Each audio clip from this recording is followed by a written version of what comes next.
Jordan Peterson, my dear readers, is without a doubt Canada's most colourful and recent export to the global intellectual marketplace, navigating the stormy seas of political correctness, ancient myths, and a fascination with lobsters. While the world may seem increasingly polarized, Dr. Peterson seems intent on polarizing it even further, oftentimes encasing his arguments in a verbose fog of scholarly language and seemingly erudite references.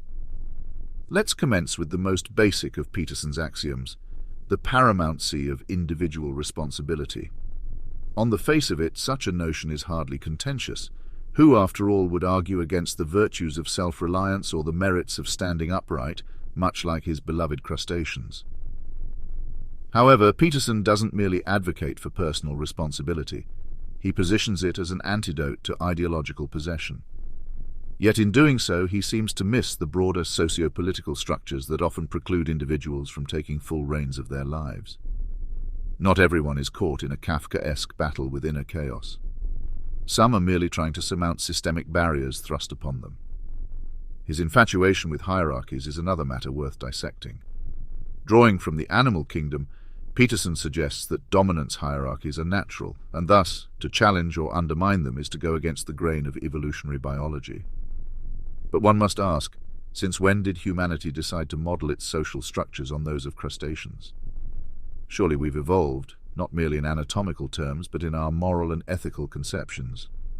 To tether our societal aspirations to the realm of lobsters seems at best a tragic underestimation of human potential.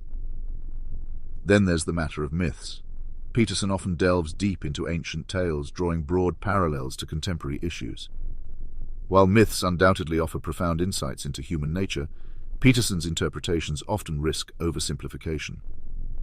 By suggesting that ancient narratives have universal and timeless prescriptions for modern woes, he often bypasses the nuances and complexities of contemporary society.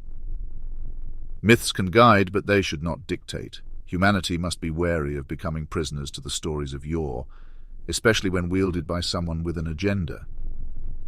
Peterson's discussions on postmodernism and neo-Marxism, terms he frequently conflates, are particularly emblematic of his somewhat reductionist approach.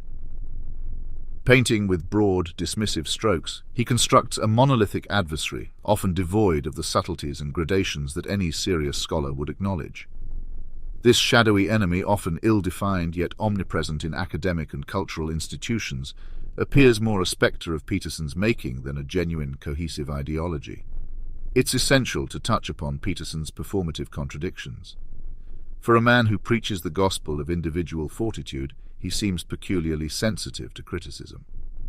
Each denunciation is met with a weeping fervor that belies his stoic philosophy. One wonders if, beneath the layers of erudition and professorial demeanor, there isn't a fragility, an insecurity perhaps, that drives the man to such impassioned, often irascible defenses. Were I still alive and breathing the contested air of the 21st century's ideologues, one might envision a rendezvous between Dr. Peterson and myself as a clash of titanic proportions, though in my humble estimation a rather unevenly matched one. Think of it as David and Goliath, but where David's sling is filled with hastily annotated myths and a somewhat tragic misunderstanding of postmodernism, while Goliath simply stands armed with wit, facts, and a scotch in hand. Can you picture it? A stage, two podiums, and an audience on the edge of their seats. As Peterson meticulously sets up his labyrinthine analogies, one can imagine me, squinting from across the stage, trying to discern whether we're still discussing Canadian Bill C-16, or if we've abruptly time-traveled to Mesopotamia. And just as he draws a breath to dive into a diatribe on the archetypical significance of Pinocchio in post-industrial Western society, I'd raise a finger and interject with a simple, "Excuse me, Dr. Peterson, but I think you've dropped your lobster." Let's face it, while Jordan's approach might be akin to a surgeon attempting to perform open-heart surgery with a butter knife, earnest perhaps, but grossly ill-equipped, I would be the onlooking cardiologist, shaking his head, offering a precise scalpel, and muttering about the basic principles of anatomy. Indeed, the comparison would be stark. On one side, a man who seems to view the world through a lens tinted by archaic myths, and on the other, yours truly, ever the realist, with both feet firmly planted in reason, evidence, and just a smidgen of delightful sarcasm.